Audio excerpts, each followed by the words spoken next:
안녕하세요.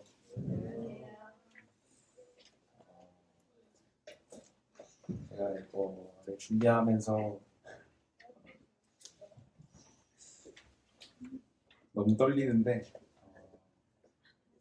제가 앞을 잘 못 봐도 좀 이해해 주셔서 들어주셨으면 감사하겠습니다. 제가 이 단에 올라와야 된다는 이야기를 듣는 순간부터 어떤 주제로 성도님들과 이야기를 나눠야 할지 정말 많은 생각을 했었는데 이 생각이라는 것을 표현하는 게 정말 너무 어려운 것 같습니다. 그리고 제가 또 이 앞에서 말을 한다는 게 너무 떨려서 하나님 의지하며 시작해 보겠습니다. 일단 제 이야기하기 앞서서 저희 할머니 추모 예배 그리고 발인 예배 중안해 주시고 와주시고 생각해 주시고 기도해 주셔서 진심으로 성도님들께 감사드립니다. 제가 이 감사 인사를 따로 다 못 드려가지고 제 마음 한켠에 근심 아닌 그런 근심이 있었습니다. 이 자리를 통해서 다시 한번 감사 인사 드리는 말씀 전하고 싶습니다. 이제 제가 오늘 성도님들과 나누고 싶은 이야기는 교회에 다시 돌아와서 하나님을 알고 성경을 깨닫고 구원받게 해주신 이 정말 큰 은혜의 감사를 생각하며 간증을 하려고 합니다. 간증을 나누려고 합니다. 제가 교회에 돌아오고 하나님의 말씀을 그러니까 하나님의 사랑을 믿음으로 단번에 믿게 해주셨던 가장 큰 하나를 나누고자 합니다. 그것은 저의 마음을 낮게 만들어주신 것입니다.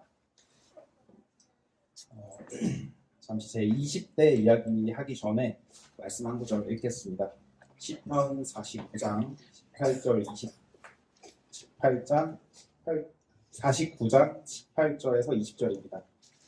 그가 비록 생시에 자기를 축하하며 스스로 좋게 함으로 사람들에게 칭찬을 받을지라도 그들의 역대 조상에게로 돌아가리니 영원히 빛을 보지 못하리로다. 존귀하나 깨닫지 못하는 사람은 멸망하는 짐승 같도다. 하나님은 사람을 존귀하게 생각하시지만 깨닫지 못한 사람은 짐승과 같다고도 말씀을 하고 계십니다.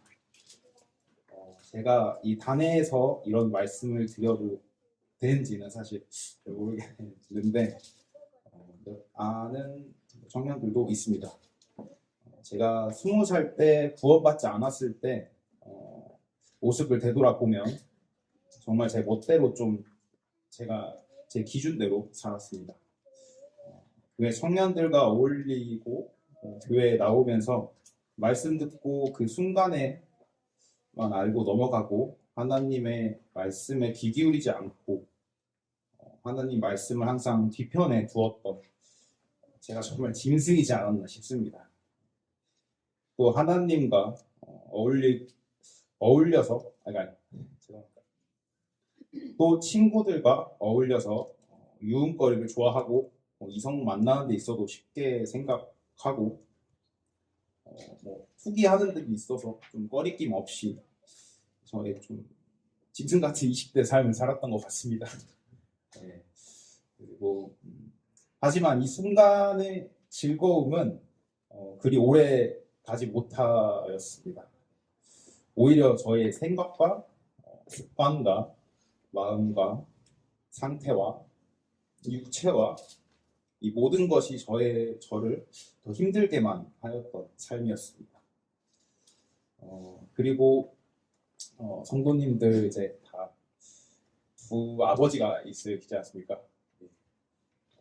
전에 이제 또 어머니도 계신데 어머니도 이제 저희 생존은 하신데 이 자리에서 말씀드리긴 좀 좋지 못한 간증이나 시간이 지나서 하나님께서 허락하신다면 또 시간이 지나서 나누는 시간을 갖도록 하겠습니다. 저희가 이어서 예수 그리스도이신 하나님 아버지와 저를 키워주신 아버지 문성갑이 제 아버지 이름입니다. 예, 계십니다. 네, 모든 것을 이 자리에서 말씀드릴 수는 없지만 저희 아버지는 정말로 강하신 분이셨습니다. 대부분의 자녀들은 부모님을 보면서 커오고 그 언행과 습관이 삶 속에 자리 잡습니다. 언행과 습관은 제가 같이 살았던 할머니에 대한 부분이 정말 많은데 이 이야기를 제가 적다가는 이제 눈물이 너무 많이 날 것 같아서 적진 않았습니다. 예. 그래서 이제 다시 돌아와서 제가 아버지와 같이 살지 않았지만 어릴 시절부터 항상 주말마다 목욕탕에 가서 등도 밀어드리고 성인이 돼서도 같이 항상 다녔던 기억이 좀 선명합니다. 그래서 이제 제가 말하고 싶은 이야기는 저는 정말로 많이도 아버지에게 의지하며 살아왔었습니다. 항상 저에게 하신 말씀이 있습니다.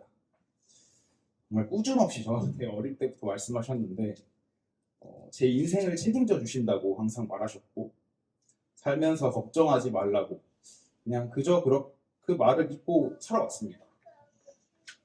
저는 정말 어리석고 정말 생각이 없었던 것 같아요. 무지했던 것 같아요. 어린 시절 되돌아보면 이 편안함과 안락함이 너무 좋았고 제가 하는 것도 제가 특히 이룬 것도 없고 사실 공부도 이렇게 해본 적이 없어서 그런데 그저 아버지만 믿고 편하게 좀 살아왔던 그런 저의 모습이 있습니다. 사실 지금도 완벽하게는 제가 아버지 품에서 벗어났다고는 할 수 없는 게 제가 지금 직업을 갖고 있는데 거기도 사실 아버지가 이렇게 연결해 주셔서 가고 지금 한 2년 좀 넘게 3년이죠. 3년 넘게 다니고 있습니다. 그래서 여기서 아버지 품을 아직 벗어났다고는 할 수 없습니다. 그런데 이제 저에게 그렇게도 강인함을 보이시던 제 아버지가 식도암 이제 3기 판정을 받으시고 누구보다도 약해지는 모습을 지켜보면서 저의 마음은 정말 처참히 무너졌습니다. 제가 이 두 가지 이야기를 말씀드렸는데 하나는 저의 이전 삶 가운데 제 삶에 제가 주인 되어서 살아온 그 끝에 허탈함, 공허함, 허망함입니다. 그리고 또 하나는 저희 아버지 신처럼 여기며 의지하고 의존하며 살아왔던 제 무지한 자신입니다. 사실 이 두 가지 말고도 많은 일들이 있지만 크게 그 두 가지가 제 마음을 정말 낮고도 낮게 해주셨고 하나님의 자녀로 돌아와 그 어떠한 것보다 값진 믿음의 선물을 주심에 감사가 많이 되었습니다. 말씀 한 구절 읽겠습니다. 전도서 1장 2절입니다. 전도자가 이르되 헛되고 헛되며 헛되고 헛되니 모든 것이 헛되도다. 다들 아시겠지만 아시는 구절인데 전 전도서를 참 좋아합니다. 다윗의 아들 솔로몬은 이 땅의 희노애락을 대부분 다 경험하고 이 땅 속에 속한 것이 모든 게 다 헛되고 헛되며 헛되고 헛되니라고 이렇게 반복하여서 말씀을 하고 있습니다. 여기 계신 사실 성도님 여기 앞에 계시는 성도님 앞에서 제가 솔로몬을 대입해서 말씀드리기가 좀 조심스럽지만 성경에서 말씀하시는 솔로몬의 부귀 영화를 누려본 것은 또 아니지만 제 20대 삶을 돌이켜보면 제 마음에 다가오는 다가오기에는 너무나도 충분한 말씀이었습니다. 그리고 이제 말씀 한 구절 또 읽겠습니다. 요한계시록 1장 8절입니다. 주 하나님이 이르되 나는 알파와 오메가라. 이제 있고 이제도 있고 전에도 있었고 장차 올 자요 전능한 자라 하시더라. 제가 이제 30살에 정착하였는데 제가 살아오면서 느낀 것은 즐거움에도 시작과 끝이 존재하고 어떤 힘듦과 고난에도 항상 시작과 끝이 있었다는 것과 또 태어남과 있어서 죽음도 있음을 이 또한 이제 성경에서 알 수 있습니다. 정말 성경에 많은 구절들이 있지만 읽으면서도 정말 신기하고 놀랍고 느껴지는 느껴지는 하나님께서는 시작과 끝을 명확하게 말씀하시고 계시다는 것입니다. 말씀 한 구절 읽겠습니다. 이사야서 55장 6절 7절입니다. 너희는 여호와를 만날 만할 때에 찾으라. 가까이 계실 때에 그를 부르라. 악인은 그 길을 불의한 자는 그 생각을 버리고 여호와께로 돌아오라. 그리하면 그가 긍휼히 여기시리라. 우리 하나님께로 나아오라. 그가 널리 용서하시리라.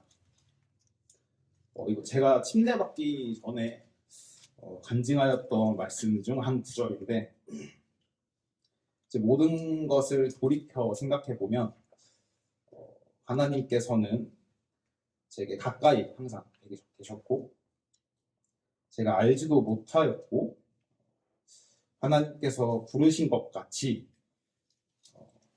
저 같은 무지한 제 삶을 통해서 하나님 여호와 앞에 나올 수 있는 구원의 선물을 주심에 큰 감사가 되는 구절이어서 한번 더 나누고 싶었습니다.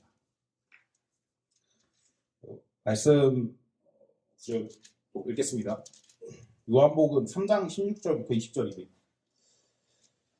하나님이 세상을 이처럼 사랑하사 독생자를 주셨으니 이는 저를 믿는 자마다 멸망치 않고 영생을 얻게 하려 하시니라. 하나님이 그 아들을 세상에 보내신 것은 세상을 심판하려 하심이 아니요 그로 말미암아 세상의 구원을 받게 하려 하심이라. 그를 믿는 자는 심판을 받지 아니하는 것이요 믿지 아니하는 자는 하나님의 독생자의 이름을 믿지 아니함으로 벌써 심판을 받은 것입니다. 그 정죄는 이것이니 곧 빛이 세상에 왔으되 사람들이 자기 행위가 악함으로 빛보다 어둠을 더 사랑한 것이라. 악을 행하는 자마다 빛을 미워하며 빛으로 오지 아니하나니 이는 그 행위가 드러날까 함이요. 이 구절도 또한 제 침례식 때 간증하였던 구절인데 저의 마음을 낮추셔서 독생자이신 예수 그리스도를 통하여 믿음과 영생의 소망을 갖게 해주시고 구원에 이르게 해주심에 감사드리며 과거와 현재와 미래에도 언제나 한결같이 비치신 독생자 예수 그리스도를 힘입어 다시 이 단에 올라올 수 있었던 것 같습니다. 제가 사실 진짜 이런 앞에서 이야기하는 게 너무나 어려운데 이런 예수 그리스도를 힘입어서 이 단에 올라왔다는 생각해 주시고 제가 마지막으로 한 구절 읽겠습니다. 디모데후서 2장 22절 또한 너는 청년의 정욕을 피하고 주를 깨끗한 마음으로 부르는 자들과 함께 의와 믿음과 사랑과 화평을 따르라. 저희 2023년에 하나님 말씀에 순종하는 침례를 받았는데 씨 뿌리심에 열매 맺는 2024년도가 되기를 소망하고 온전히 하나님 알기에 힘쓰며 성도님들과 기쁨과 슬픔을 나눌 수 있는 그런 교회가 되기를 바라며 마치겠습니다. 그리고 제가 진짜 빨리 끝났는데 저 특송 하나 제가 드리겠습니다. 잠시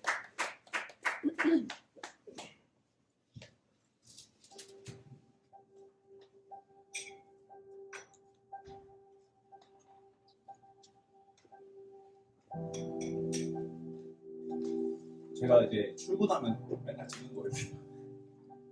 감사가 되는 가사라서 해보겠습니다.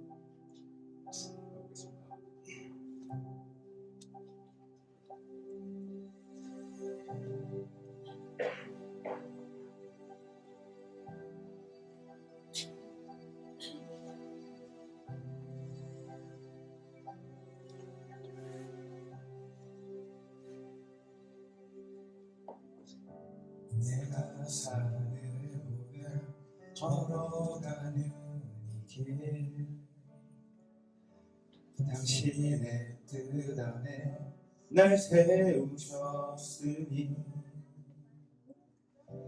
인생의 바람에 내 삶은 들려도 주님의 손에 모두 다 맡기네. 힘겨운 시간을 견딜 수 있는 것 주의 은혜로만 설명할 수 있네.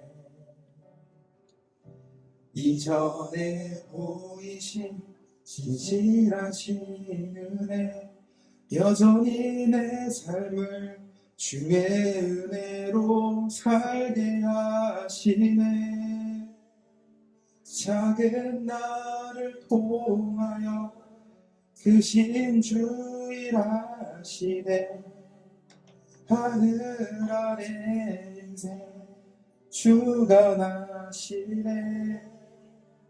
위기 앞에 내 눈은 선명히 주를 보리. 완전하신 사랑 그 안에 나 거하네.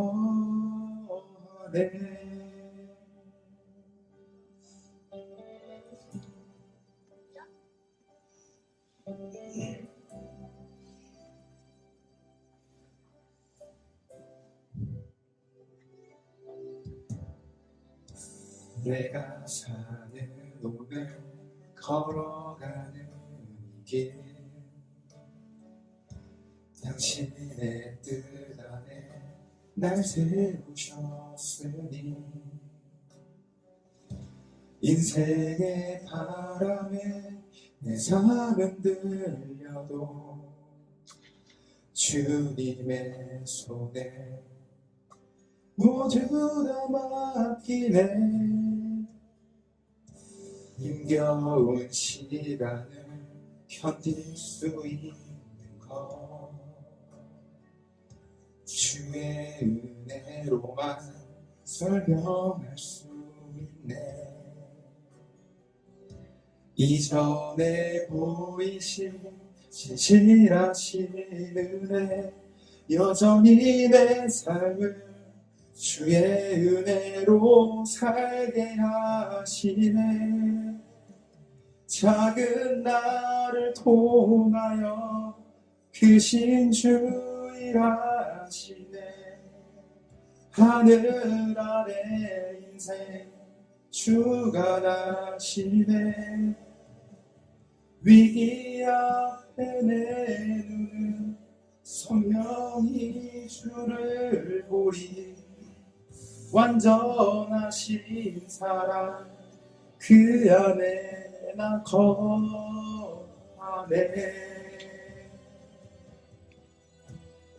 제가 이게 어제 이제 혼자 연습을 해봤는데 눈물이 너무 많이 나가지고 그래도 많이 참았던 것 같습니다. 네, 여기까지만 부르겠습니다. 거의 다 끝났는데 이거 5분짜리라서 여기까지만 하고 네, 안녕하세요. 상처를 이제 마음에 흐르는 눈물을 저도 방금 느꼈습니다.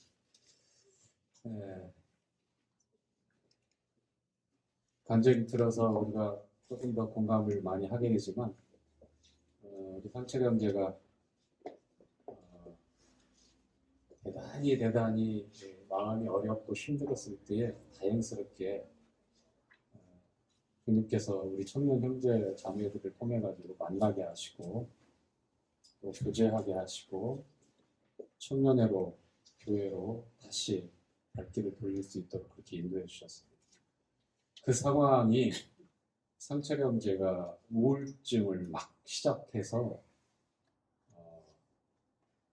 앞으로 전담을 하기 어려울 수 있는, 그러니까 잠깐 교제하면서 듣는 얘기지만 너무나 힘들어서 안 좋은 생각도 나고, 왜냐하면 우리가 아는 대로 그렇게 아버지를 믿고 의지했고 그랬는데 아버지가 그렇게 쓰러져가고, 그 다음에 자랄 때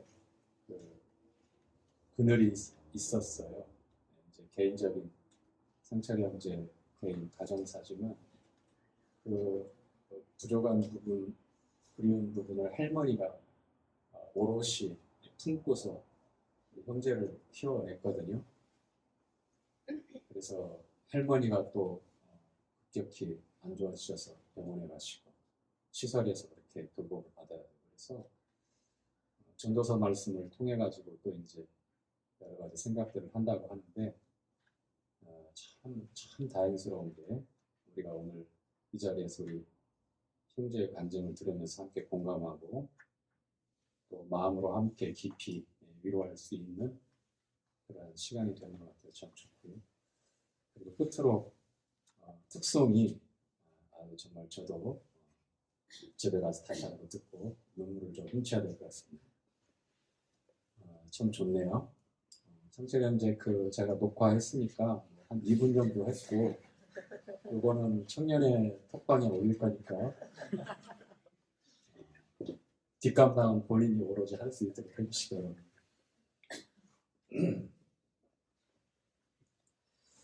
네, 오늘 레위기 18장인데 오늘 좀 일찍 시작해서 일찍 마치는 그런 교제를 하도록 하겠습니다. 우리 정은자매님이 제 일로 고개를 끄덕거리면서 좋아하는 것 같은데, 알겠습니다. 시간 분명히 지켜서 일찍 끝내겠습니다. 자, 우리 지난번에 레위기 17장 교제할 때 피에 관한 규례에 대해서 우리가 교제했죠. 그렇죠? 레위기 17장 11절 말씀이 핵심 구절입니다. 속죄를 위해서 하나님께서 이스라엘 백성들에게 허락한 피에 관해서, 육체의 생명이 피에 있고 피 흘려지지 않는 이상, 피 흘림이 없으면 죄사함이 없다. 그래서 이 피는 속죄를 위해서 주어졌다라고 이렇게 말씀하고 있습니다. 그리고 올라서 창세기 9장과 또 구약에 우리가 읽었던 말씀들과 또 신약의 사도행전 15장에 보면 일관성 있게 하나님께서 율법이 주어지기 전이나 후나 그 은혜 시대나 일관성 있게 식용으로 금지한, 우리에게 식용으로 허락하지 않은 단 한 가지가 뭐냐면 피다. 왜냐하면 피는 생명과 일체일 뿐만 아니라 육체의 생명이 피에 있고 피 흘림을 통하여 속죄가 이루어진다라고 하는 너무나 분명하고 깊고 위대한 하나님의 이 대속의 진리가 담겨져 있는 대표적인 속죄의 상징이기 때문에 그렇습니다. 성경에서는 유일하게 마실 수 있는 피가 우리에게 소개되어진 것, 그게 바로 예수님의 피였죠. 그렇죠? 요한복음 6장에 하늘로서 내려진 생명의 양식 되신 주님께서 내 살을 먹지 않고 내 피를 마시지 않는다면 너희 안에 생명이 없다라고 이렇게 말씀하셨어요. 고로 내 살을 먹어야 되고 내 피를 마시라고 했습니다. 그 어떤 피도 먹지 말고 땅에 쏟으라. 이것은 너희 것이 아니다. 정한 동물, 부정한 동물, 레위기 11장에 기록된 대로 먹을 수 있는 육식과 먹을 수 없는 그러한 동물들, 곤충들, 날짐승들 다 구분되어 있지만 이제 율법이 끝난 은혜 시대에는 그런 게 구분이 없어요. 모든 게 다 정합니다. 로마서 14장에 또 디모데서에 나와 있는 것, 뭐 감사함으로 받으면 버릴 것이 없다고 하는 그게 육식이냐 채식이냐의 문제지 비건이냐의 문제지 이 피까지 포함해서 그것도 먹어도 된다라고 합리화하는 말씀들이 아니에요. 육식이 허락할 때부터 그리고 율법이 주어져서 더 엄중하게 주님께서 금하신 이유가 뭐다? 생명의 주권은 하나님께 있다. 속죄의 분명한 상징물이고 그 다음에 우리에게 유일하게 먹을 수 있는 마실 수 있는 피는 예수님의 피밖에 없다. 그것이 하나님께서 우리에게 말씀하고 있는 내용이고 왜냐하면 이 피는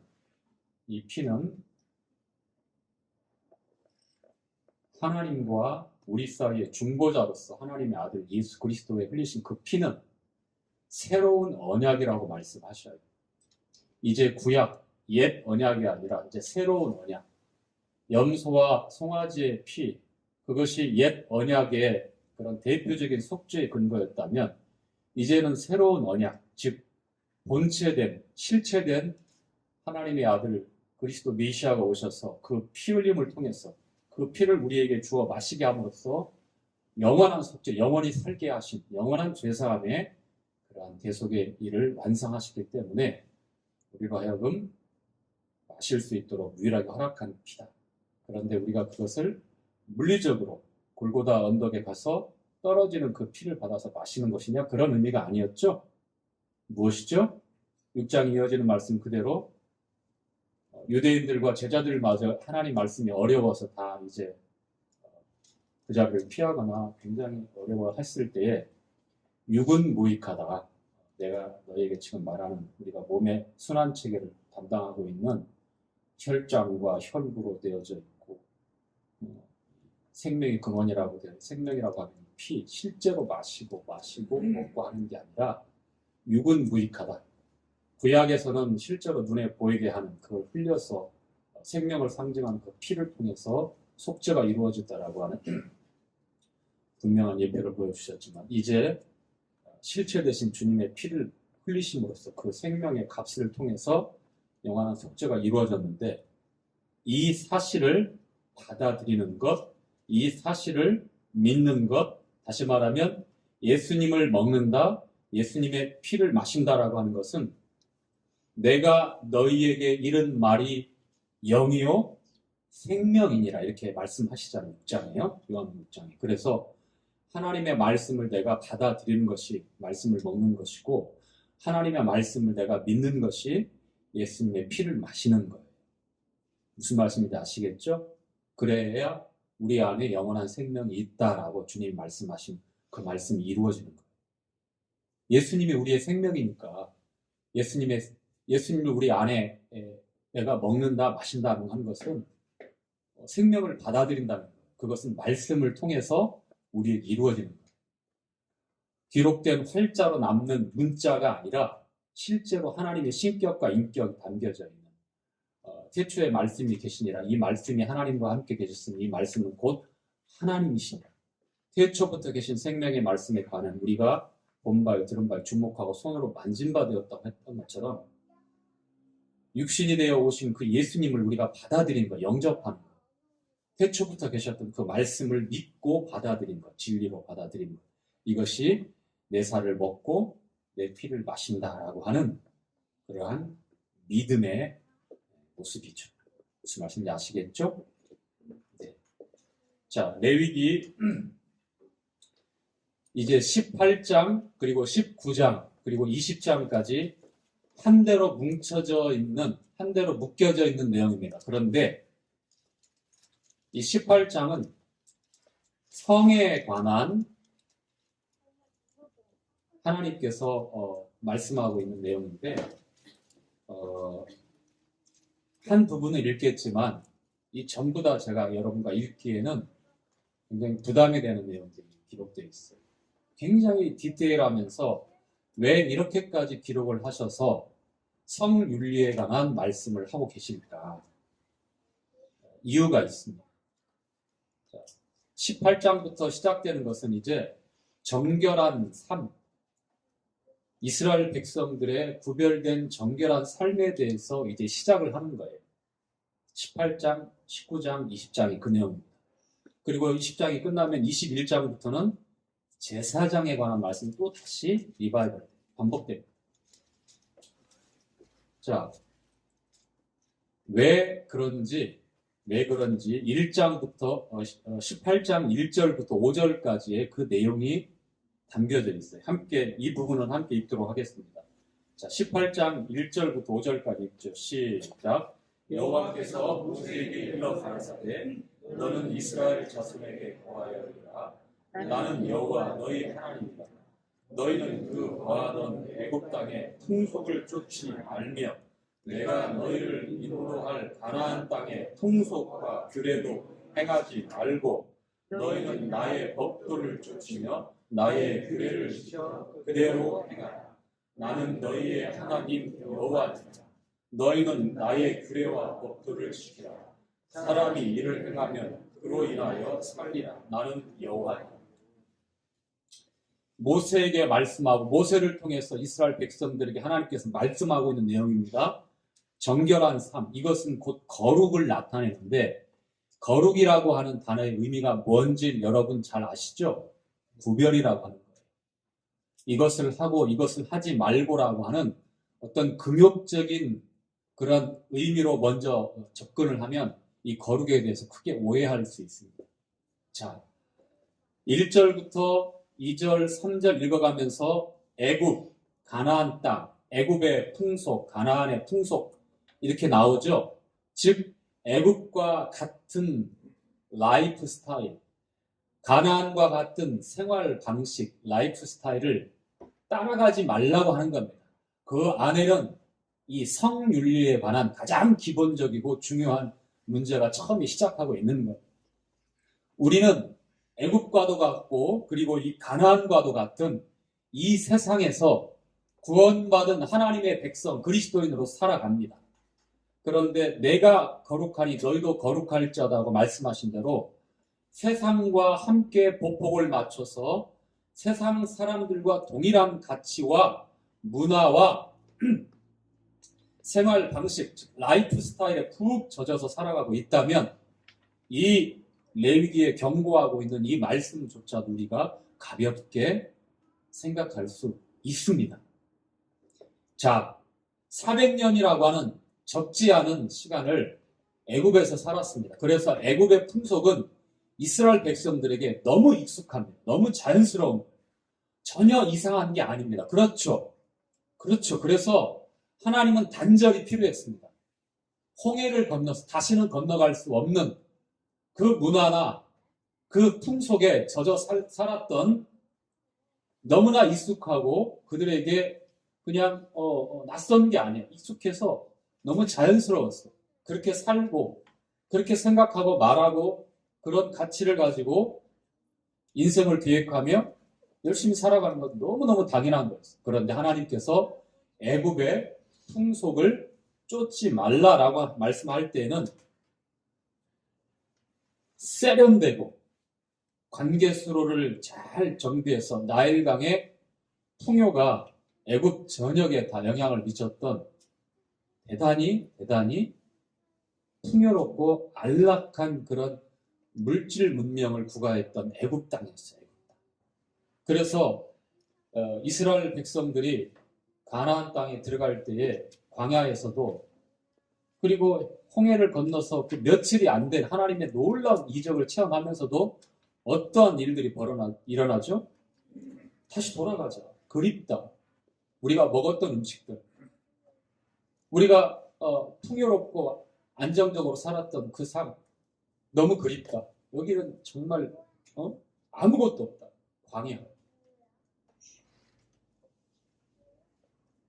너무 세련되게 잘 갖춰지고 인프라부터 해서 그리고 관계 수로를 잘 정리했기 때문에 이 나일강의 이 프로를 따라서 풍요로운 이 음식들을 기본적으로 되어 있기 때문에 살기 좋았어요. 그런데 그들이 신분이 뭐였죠? 애굽 땅에서 노예였어요. 노예.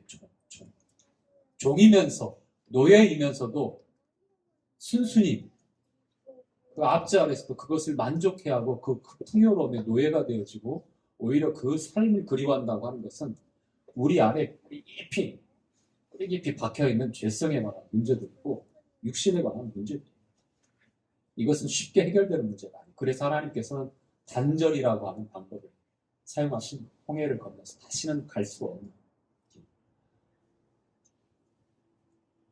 자, 그리고 두 번째, 이제 400년이라고 하는 적지 않은 시간 동안 살아왔던 기간이지만 이제 더 많은 시간을 살아야 될 하나님께서 약속하시고 인도하시는 그 정착지 가나안 땅에 들어가기 전에 불순종한 세대들 당대의 그 기성 세대들이 40년간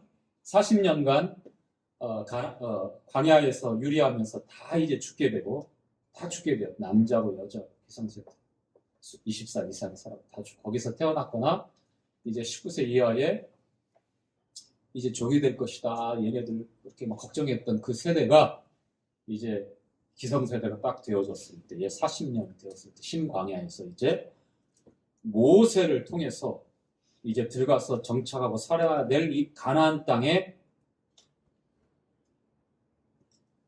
애국보다 더 무섭고 더 경계하고 더 구별되어 해야 될 이 가나안 땅의 풍속에 대해서 경고하고 있습니다. 따르지 말라. 6절부터 18절까지 나와 있는 이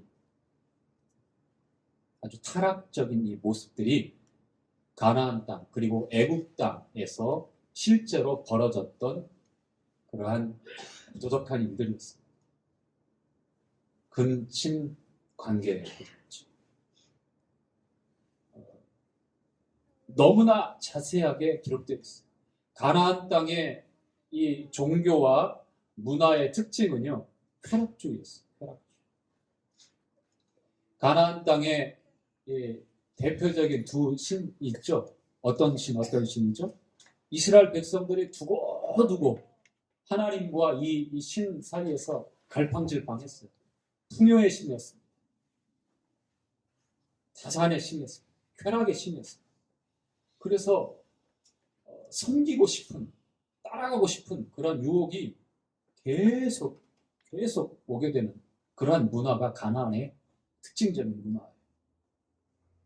그리고 우리가 알다시피 이 고대의 이 종교 행사는 참으로 타락적인 일들이 계속 일어났잖아요. 그렇죠? 남신 여신이 있고요. 바알과 아세라라고 하는 남신과 여신이 있어요. 바알은 태양신이고 이 아세라는 달신으로 알려지지만 이게 이제 니므롯과 세미라미스라고 하는 고대 바벨론부터 유래되어져 있는 그러한 신들이죠. 구스의 아들 니므롯, 구스의 아내이자 또 아들의 아내가 되어지는 이 세미라미스라고 하는 이 여인에 의해서, 이 황후에 의해서 전 세계적으로 모자상부터 해서 이런 거짓 신들이 퍼져나가게 되는데 애굽도 예외는 아니고요. 가나안 땅인데 이미 그렇게 태양신으로 달신으로 아버지 신, 어머니 신으로 그렇게 숭배받습니다. 뭐 이스터, 뭐 아프로디테, 사도행전에도 나오죠. 뭐 제우스도 나오고 헤르메스도 나오고 주피터도 나오고 이게 그리스 로마 신화로 알고 있지만 과거에 수천 년 전에 사람들이 다 섬겼던 신들이에요. 다 남신, 여신들, 비너스. 가나안 땅은 그랬습니다. 가나안 땅 풍속, 그 다음에 애굽 땅의 풍속, 종교가 그랬고 생활 방식이 그랬고 자연스럽게 그들의 가장 기본적이고 중요한 성윤리는 완전히 타락적으로 변할 수밖에 없었어요. 우리가 지금 생각하면 어떻게 이런 일이 있을 수 있지요? 라고 이렇게 고개를 설레설레 저을 수밖에 없는 그러한 너무나 그 타락적인 일들이 있었고 또 있어 왔고 앞으로도 있을 겁니다. 성경은 이스라엘 백성뿐만 아니라 이 레위기 18장을 통해서 21세기를 살아가고 있는 오늘날의 성도들에게도 경고하고 주의를 주고 있는 말씀입니다. 자, 6절부터 18절까지의 내용은 여러분들이 개인적으로 읽어보세요. 같이 읽기에는 낯뜨겁고 그리고 부담이 되고 굉장히 민망해요. 그러니까 집에 가서 꼭 읽으세요. 그냥 살붙이 하체를 범하지 말고 이렇게 그냥 몇 마디로 딱 줄이면 좋을 텐데 그게 이제 완곡한 어떤 성관계를 표현한 거거든요. 그런데 거기 보면 아주 디테일하게 그 대상에 대해서 계속 언급하고 있어요. 계속. 근침 대상에 대해서 18절까지. 왜 그랬을까요? 왜 그랬을까요? 우리 주님은요, 저와 여러분의 사람의 약점, 약함을 너무나 잘 알고 계세요. 스스로를 합리화할 수 있는 그런 위험이 있기 때문에 그 정확하게 디테일하게 딱딱딱 찍어서 설명하고 계세요. 이 정도까지만 생각을 하고 이 정도까지만 내가 잘 지켜야만 되지라고 해서 다른 부족한 부분이나 자신들의 잘못된 선택과 욕망에 따라서 그것을 합리화할 수 있는 위험이 있기 때문에 이 근친 관계에 대해서 아주 적나라하게 그렇게 디테일하게 설명하고 있습니다. 그런데 누가 이런 질문을 하더라고요. 아담과 하와를 통해서 인생이 시작되고 그 다음에 노아의 세 아들과 자부들을 통해서 다시 또 제2의 인류가 시작되는데 그럼 어떻게 되는 거냐? 다 근친 결혼 아니냐? 맞아요. 아브라함도 근친 결혼했고 이삭도 근친 결혼했고 야곱도 근친 결혼했어요. 아시죠? 믿음의 조상들 어떻게 이런 일이 있을 수 있죠? 그리고 불과 400~500년 뒤에 근친 결혼은 안 된다. 근친 관계는 안 된다라고 이렇게 엄격하게 이렇게 말씀을 하고 있어요. 왜 그때는 되고 지금은 안 돼요? 물론 율법 시대 때에도 계대 결혼이라고 해서 형제간들이 있는데 큰형이 결혼을 했어요. 그런데 자식이 없으면 둘째가 형이 만약에 죽었다고 하면 형을 대신해서 형수를 취해서 자식을 낳게 합니다. 이거 여기 레위기서에는 금지되어 있는 부분이거든요. 근데 계대 결혼만큼은 예외입니다. 이런 예외 사항이 몇 가지 있고 율법이 주어지기 전에 가인은 누구하고 결혼했습니까? 셋은 누구하고 결혼했습니까? 그 다음에 셈, 함, 야벳 아내를 통해서 낳았는데 그 자식들은 또 누구하고 결혼했을 것입니다. 사촌들하고 아니면 형제들하고 그렇게 처음에 결혼해서 자식들을 낳게 되었죠. 이것은 어쩔 수가 없었어요. 성경이 이럴 때는 되고 저럴 때는 안 되는 겁니까? 라고 누가 항변할 수 있지만 하나님께서 정확하게 열어서 보여주지 않는 내용은 그 내용은 저는 여기까지만 얘기를 할 수 있어요. 유전적인 문제가 있고요. 중세의 이 봉건 절대적인 중앙 집권 통치를 했던 이 왕실에서 이 권력을 공고하기 위해서 어떻게 해요? 남매끼리 결혼을 시키기도 하고 진짜 말 그대로 몇 대에 걸쳐서 이 근친 결혼을 시켰어요. 그런데 그 결과가 어떻게 됐죠? 기형아, 심각한 유전적 질환을 통해 가지고 단명을 하고 문제가 생깁니다. 처음에 인류가 시작될 때는 그러한 위험이 없었기 때문에 그러한 유전적인 특징이 있었기 때문에 하나님이 허락했지만 그러나 이제 율법이 주어지면서 이제 인구가 다양하게 이제 인종이 다양하게 되어지고 인구가 많아지면서 하나님께서 이미 3,500년 전에 모세를 통해서 금지시켜 놓았다고 하는 것이 성경에서 말씀하고 있는 가르침입니다. 그 전에 되어진 문제들, 아브라함도 조카하고 리브가가 조카뻘이잖아요, 그렇죠? 아브라함의 형제들, 베라가 하란, 아브라함, 그다음에 누구 있죠? 리브가의 아버지. 예, 제가 저기 그래요. 저도 기억력이 한계가 있습니다. 어쨌거나 그렇게 되어지고 그 이제 가계도를 보면 그래요. 가계도. 이삭도 마찬가지예요. 이삭이 이제 아내가 리브가인데 이삭의 리브가 아브라함은 이제 그 사라는 아버지가 같지만 엄마가 다른 뭐 그렇게 보는 사람도 있고 아니면 뭐 조카라고 보는 사람도 있고 이렇게 있습니다. 야곱은 어떻습니까? 외삼촌의 딸들이니까 이종 사촌이잖아요. 외사촌. 그렇게 다 믿음의 조상들은 그렇게 되었죠.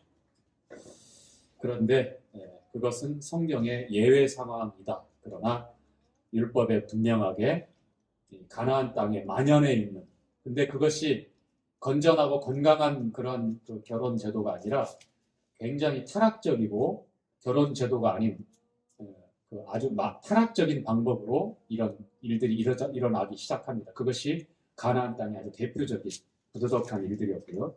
자, 19절로 갑니다. 19절 18장 19절에 보면 이제 19절은 이제 여인이 생리 중에 있을 때는 금지하라라고 하는 거고 20절은 이제 간음하지 말라라고 하는 거. 그 다음에 21절은 보면 우상 숭배, 몰렉을 섬기는 데에 자녀를 불 가운데 주는 이 성의 타락은 우상 숭배와 이 가나안 종교 아주 밀접하게 관계 있습니다. 이집트도 마찬가지고요. 모든 그 종교의 타락의 시작은 이 부도덕한 성 타락과 아주 긴밀하게 연결되어 있어요. 긴밀하게 연결되어 있어요. 그래서 이 몰렉은 암몬 자손들 있죠. 암몬 자손들. 암몬 자손이 어떤 자손입니까? 룻과 두 딸 사이에서 태어난 자식이 모압과 암몬이에요. 근데 두 번째 딸 사이에서 태어난 그 아버지와 이제 딸 사이에 태어난 거잖아요. 그것도 이제 소돔성이 얼마나 타락했었는지 딸들이 봤을 때 자기들하고 결혼할 남자가 없겠다. 다 피하고 우리가 숨어 살아야 돼. 그러니 아버지를 통해서 우리가 이 세상에 씨를 퍼뜨리자라고 해서 그렇게 선택을 하고 잘못된 게 있죠. 그래서 두 아들을 낳게 되는데 언니가 낳은 아들이 모압이고 그 동생이 낳은 아들이 암몬이에요. 그 암몬의 자손들이 섬겼던 신이 몰렉입니다. 이 두 상이 황소인데 이 처음에는 이 갓 태어난 아기를 불 가운데 이렇게 정화의식으로 해서 이렇게 지나가게 했다면 이제는 위급한 일을 당했을 때에 실제로 거기다가 이신제사를 드려가지고 그 위급한 일에서 벗어나고 그 신의 도움으로 암몬 자손이 살게 된 일들이 의미가 되어서 계속해서 이제 자식을 불 가운데 던지는 여러 자식을 낳기 때문에 한 자식 던져서 다른 자식이 무병장수하고 우리가 풍요로울 수 있다면 마땅히 이와 같은 몰렉신에게 내 자식 하나를 드린다, 이신자를 드린다라고 하는 이런 아주 악독한 그런 우상숭배가 바로 몰렉 신을 섬긴 가나안 땅에 그렇게 있었다는 것이죠. 그 다음에 이제 우리가 생각할 게 22절인데 동성애에 대해서 말씀하고 있습니다. LGBT, 자, 레즈비언 첫 글자만 L, 레즈비언, B, G, 게이, B, 바이오섹슈얼, 양성애자, T, 트랜스젠더, 성을 남자가 여자가 되고 여자가 남자가 되게 수술해가지고 오늘날 이 네 가지 성소수자가 있어요. 성경에서는 이런 사람들에 대해서 명백하게 죄라고 말씀하고 있습니다. 그런데 애굽의 풍속, 가나안의 풍속을 따라서 우리가 거기에서 분별하지 못하고 살아가면 어떻게 돼요? 이것도 하나의 라이프 스타일이다 라는 식으로 나도 모르게 인정해 가는 꼴이 되어진 거예요.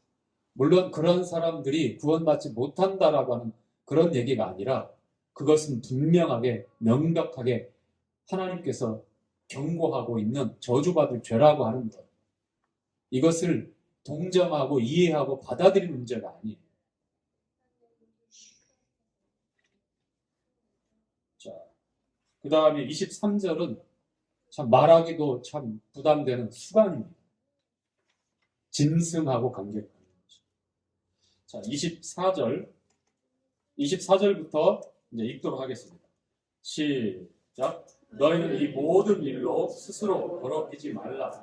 내가 너희 앞에서 쫓아내는 족속들이 이 모든 일로 인하여 더러워졌고 그 땅도 더러워졌으므로 내가 그 악을 인하여 벌하고 그 땅도 스스로 그 거민을 토하여 내는. 자, 거기까지요. 자,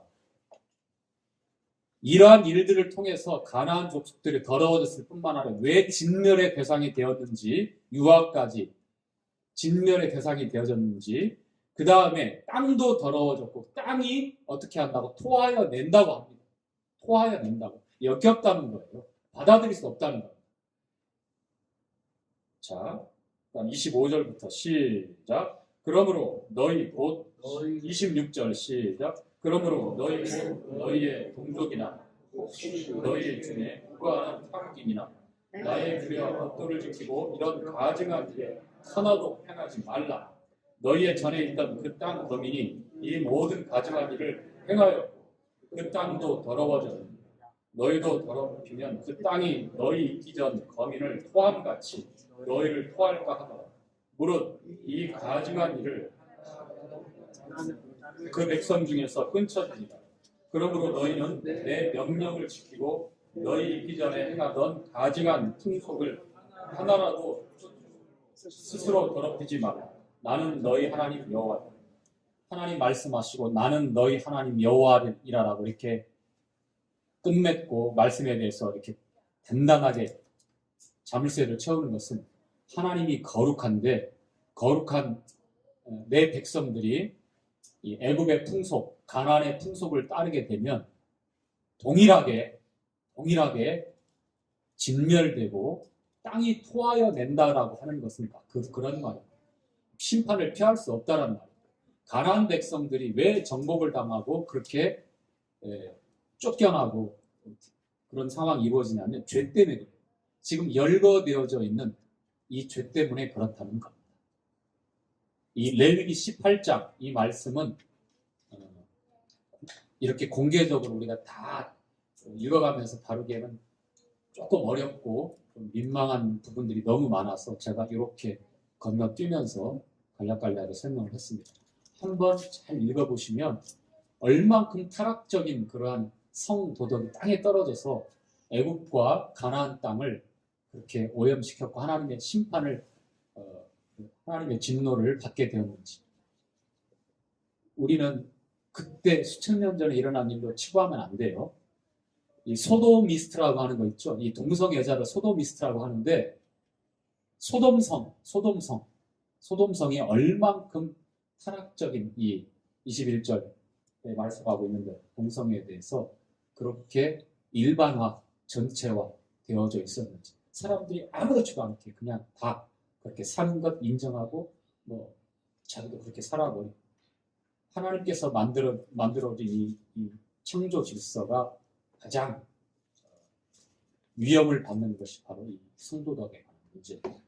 이것이 무너지면 가장 중요하고 가장 우리가 하나님께서 아름답게 만드셨지만 가장 혹독하고 가장 치명적으로 모든 사람들, 나를 포함해서 여러분 모든 사람들을 죽는 데까지 그렇게 떨어뜨리는 것이 이런 범죄들 기억하시고 우리가 세상에서 살지만 하나님 말씀에 나는 너희의 하나님 여호와니라고 말씀하신 것은 구별하라고 합니다. 우리가 보는 것, 그리고 우리가 어디에서 몸담고 어디에다 관심을 갖고 있는지 주의해야 합니다. 손에 들려진 이 IT 기계를 통해서 언제든지 이러한 유혹에 이러한 생각에 쉽게 빠져갈 수 있습니다. 여기에 나와 있는 18장은 이 남성의 입장에서 이렇게 바라보는 입장에서 그렇게 디테일하게 기록되어 있는데 여성도 예외는 아닙니다. 이 성적인 부분이 있어서. 그래서 하나님께서 우리에게 나는 너희의 하나님 여호와니라고 말씀할 때 항상 우리에게 거룩하라 구별되어라 하고 그렇게 말씀할 때에 그 강조하고 있는 부분의 내용이 바로 나는 너희의 하나님 여호와니라고 이렇게 말씀하고 있는 내용입니다. 자, 그 다음에 이제 19장, 20장까지 연결되는데요. 19장에서는 이제 다른 내용이 나오지만 20장에 보면 하나님께서 엄하게 금지한 그런 죄에 대해서 범죄했을 때 어떠한 심판이 이루어지는지 이렇게 해서 18, 19, 20장 이렇게 이어지게 됩니다. 한 번쯤 읽고 오시면 더 좋을 것 같아요. 제가 같이 못 읽는 부분은 혼자서 읽으면서 하나님께서 왜 이렇게 자세하게 기록했는가는 여러분이 얼마큼 약한 존재인지 제가 얼마큼 약한 존재인지 잘 아시기 때문에 구체적으로 다 지적해서 말씀하고 있다는 거예요. 그래서 우리가 한 번쯤 읽고 하나님 앞에 더 주님의 은혜 가운데서 붙잡혀 있어야 된다는 말씀으로 오늘 교제를 마치겠습니다.